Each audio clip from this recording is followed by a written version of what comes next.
Assalamu alaikum to all of you. Today we are going to discuss linear accelerators.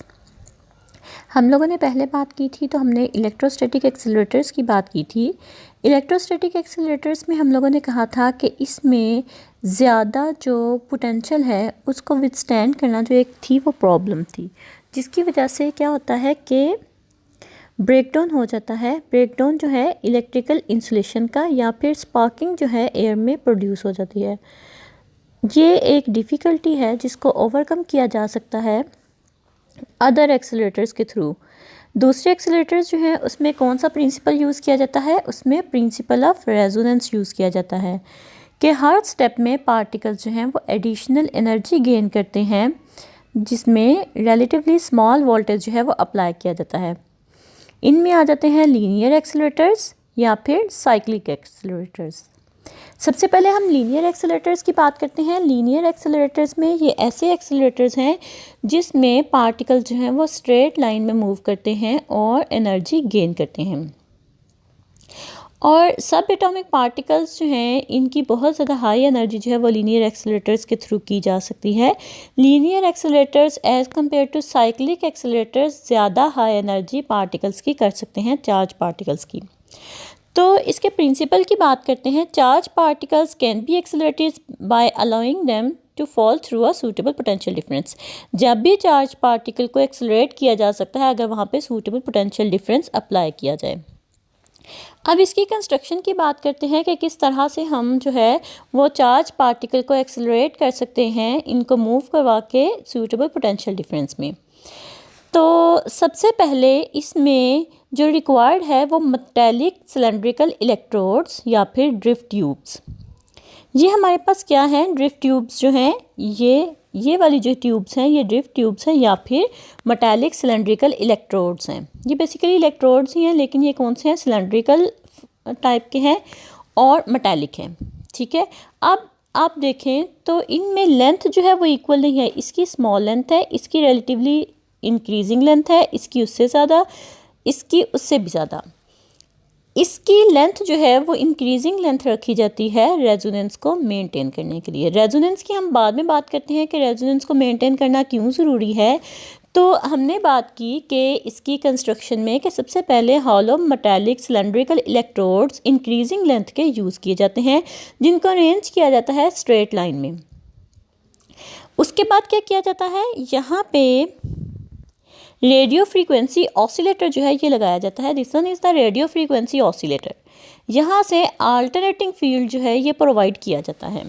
हमें पता है कि alternating field में अगर ये वाला point this one is the A and this one is the B, अगर ये जो है ये ए है और ये वाला पॉइंट जो है ये बी है, तो ये बी हो गया, ये ए हो गया।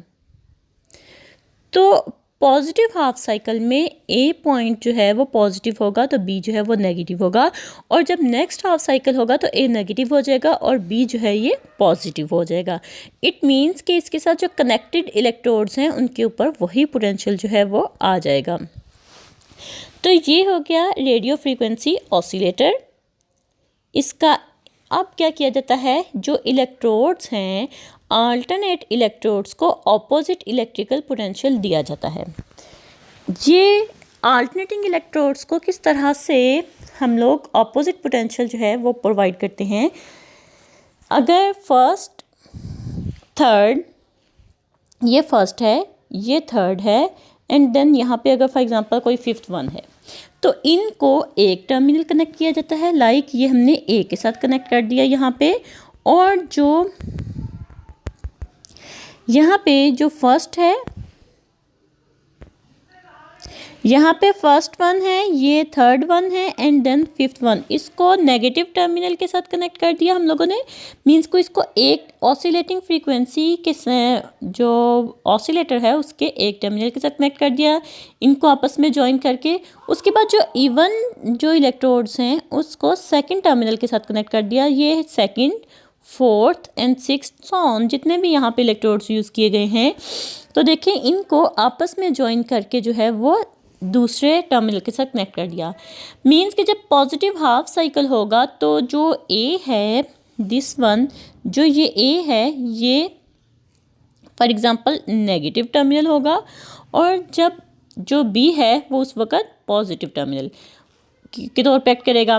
तो इसके साथ जो भी कनेक्टेड हैं, बी के साथ जो भी इलेक्ट्रोड्स कनेक्टेड हैं मींस के इवन, तो ये देखें यहाँ पे इनके साथ जो है ये पॉजिटिव आ जाएगा, इस पे भी पॉजिटिव आ जाएगा।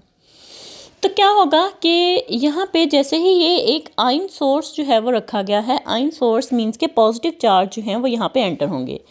तो जैसे ही वो फर्स्ट वाले इलेक्ट्रोड के अंदर एंटर होंगे, तो जब वो इलेक्ट्रॉन इलेक्ट्रोड के अंदर से मूव करेंगे, यहाँ पे पोटेंशियल डिफरेंस नहीं है, तो यहाँ पे अंदर वो सेम वेलोसिटी से मूव करेंगे। लेकिन जैसे ही वो गैप में आएगा, जो फर्स्ट एंड सेकंड के गैप में इलेक्ट्रोड क्या आएगा, तब वो एक्सेलरेशन गेन करेगा। क्योंकि देखिए सेकंड के ऊपर पॉजिटिव है चार्ज और फर्स्ट के ऊपर नेगेटिव चार्ज है, तो वो एक्सेलरेशन गेन करेगा। जैसे ही वो सेकंड के अंदर आ जाएगा, उसके बाद जब इलेक्ट्रोड के अंदर से गुजरते हुए वो एनर्जी गेन नहीं करेगा।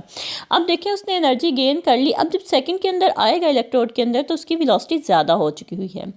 हम लोगों ने इसका जो ऑसिलेटिंग फ्रीक्वेंसी है उसको इस तरह से मेंटेन करना होता है कि इसकी फ्रीक्वेंसी जो है वो हम लोगों ने उसके साथ रेजोनेंस करनी होती है कि जितने टाइम में ये इलेक्ट्रोड के अंदर से डिस्टेंस कवर करता है, उतना ही टाइम जो है वो हाफ साइकिल यहाँ पे कंप्लीट होता है। मींस कि जितने टाइम में ये इलेक्ट्रोड के अंदर से मूव करेगा, उतनी देर तक इसके ऊपर जो पोटेंशियल है वो फर्स्ट वाले के ऊपर नेगेटिव, थर्ड वाले के ऊपर नेगेटिव रहेगा। लेकिन जैसे ही वो गैप में आएगा, पोटेंशियल रिवर्स हो जाएगा। तो इस तरह से ये जैसे ही अगेन सेकंड, अब देखें यहाँ पे ये जो है ये चार्ज पार्टिकल अगर ये सेकंड और थर्ड के दरमियान में है, तो ये पीछे अब फर्स्ट इलेक्ट्रोड पे पॉजिटिव हो गया, सेकंड के ऊपर नेगेटिव, थर्ड के ऊपर पॉजिटिव एंड फोर्थ के ऊपर नेगेटिव। ये अल्टरनेटिंग जो पोटेंशियल है ये इसलिए है क्योंकि अपोजिट टर्मिनल्स के साथ कनेक्ट किया गया है। जैसे ये बाहर आएगा आयन, तो नेक्स्ट वाले का पोटेंशियल जो है वो चेंज हो जाएगा और उसके ऊपर नेगेटिव आ जाएगा और पीछे वाले के ऊपर पॉजिटिव चार्ज आ जाएगा, और नेगेटिव की वजह से वो एक्सेलरेशन गेन करेगा। फिर इलेक्ट्रोड के अंदर सेम वेलोसिटी से मूव करेगा, लेकिन जब गैप में आएगा, जितने भी गैप्स में अंदर आएगा वो एनर्जी गेन करेगा। तो ये इसकी वर्किंग थी कि हम लोगों ने for example positively charged ion को लिया आयन सोर्स से, जो कि लेफ़्ट से राइट की तरफ मूव कर रहा है कॉमन एक्सिस पे। जब भी इलेक्ट्रोड 1 से आयन जो है, जब भी इलेक्ट्रोड 1 के अंदर मूव करेगा, एक्सेलरेशन नहीं होगी, ठीक है। जैसे ही वो, क्योंकि इलेक्ट्रोड जो के अंदर फील्ड फ्री रीजन है, जैसे ही वो गैप में मूव करेगा एक्सेलरेशन गेन करेगा, क्योंकि फर्स्ट एंड सेकंड इलेक्ट्रोड के ऊपर अपोजिट जो है वो इलेक्ट्रिक पोटेंशियल दिया गया है। इन दोनों के दरमियान में पोटेंशियल डिफरेंस है। जैसे ही पोटेंशियल डिफरेंस में आएगा, एक्सेलरेशन गेन करेगा। फॉर एग्जाम्पल अगर फर्स्ट वन इलेक्ट्रोड जो है उस पर पॉजिटिव चार्ज है एंड सेकंड के ऊपर नेगेटिव चार्ज है, तो पॉजिटिव चार्ज आयन एक्सेलरेट होगा जब वो गैप के दरमियान में से गुजरेगा। उसके बाद पॉजिटिव आयन सेकंड इलेक्ट्रोड के अंदर आ जाएगा। अब देखें सेकंड इलेक्ट्रोड के अंदर वो जब मूव करेगा कांस्टेंट स्पीड से मूव करेगा, लेकिन उसकी वेलोसिटी पहले वाले इलेक्ट्रोड में से गुजरने की निस्बत अब जब गुजरेगा तो इसकी वेलोसिटी इंक्रीज़ हो गई हुई है।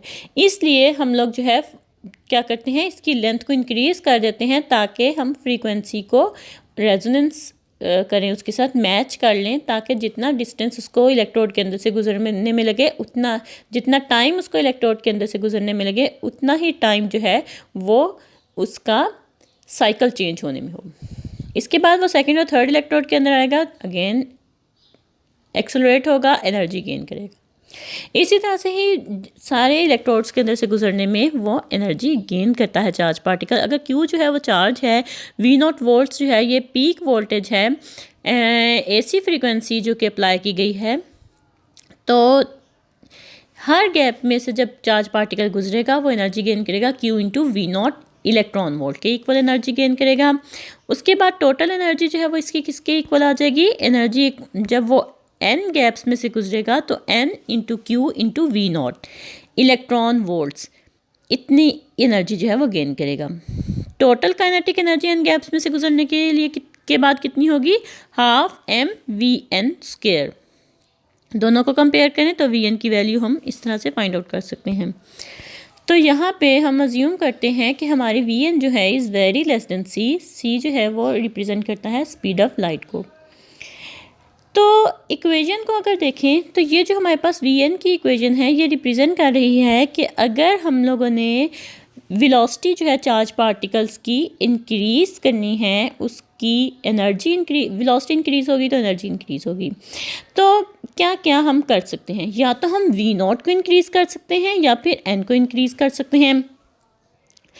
तो अब हम लोग फ्रीक्वेंसी की बात करते हैं। हमारे पास जो फ्रीक्वेंसी है f जो है वो फ्रीक्वेंसी को रिप्रेजेंट कर रहा है ऑसिलेटिंग पोटेंशियल की। तो हाफ साइकिल में टाइम कितना होगा, हाफ साइकिल में टाइम पीरियड का हाफ होगा। तो t इज़ इक्वल टू, हमारे पास t जो है वो किसके इक्वल हो जाएगा, हाफ टाइम पीरियड। तो ये t is equal to half time period is equal to reciprocal of frequency. तो इट मीन्स के जो ये टाइम है वो किसके इक्वल हो जाएगा, t की जगह 1/f आ जाए तो ये वाला टाइम जो है वो किसके इक्वल हो जाएगा, 1/2 इंटू एफ। उसके बाद वो टाइम जो किसी भी nth सिलेंडर जो है उसमें से गुजरने में लगता है वो कितना टाइम होगा, as we know that s is equal to v into T. T किसके इक्वल आ जाता है, t is equal to s/v के। तो यहाँ पे t किसके इक्वल हो जाएगा, s जो है वो लेंथ है, जो हमारा nth सिलेंडर है उसकी लेंथ कितनी है ln, और v कितना है vn। तो t किसके इक्वल हो जाएगा, यहाँ पे ln/vn इसके इक्वल हो जाएगा। दोनों टाइम है, this one is also time. तो इन दोनों को कंपेयर करेंगे, ये भी टाइम है ये भी टाइम है, इन दोनों को कंपेयर करेंगे तो ये इक्वेशन आ जाएगी। और यहाँ से ln is equal to vn/2f। तो ln की हमारे पास जो है ये वैल्यू आ जाएगी, vn की वैल्यू यहाँ पे पुट कर देंगे तो ln इज़ इक्वल टू इसकी इक्वल आ जाएगा। तो लीनियर एक्सेलरेटर्स जो है मोस्टली यूज़ किए जाते हैं, ये बहुत ज़्यादा एनर्जी गेन कर लेते हैं। इनकी 800 मेगा इलेक्ट्रॉन वोल्ट्स जो है वो 805 मीटर लॉन्ग लीनियर एक्सेलरेटर में गेन की जा सकती है एनर्जी प्रोटॉन्स की। इनके एडवांटेज क्या हैं, they are economical for obtaining very high energy of the particle beam. इसके अलावा ये एक्सेलरेटेड आयन की वेल कॉलिमेटेड बीम जो है वो प्रोवाइड करते हैं। लिमिटेशन में ये साइज़ जो है ये एक ड्रॉबैक है इसका, ये बहुत ज़्यादा साइज़ जो है वो लंबा यूज़ किया जाता है। इनकी जो फ्रीक्वेंसी ऑसिलेटर है वो हाई फ्रीक्वेंसी ऑसिलेटर जो है वो यूज़ किया जाता है, this one is the limitation.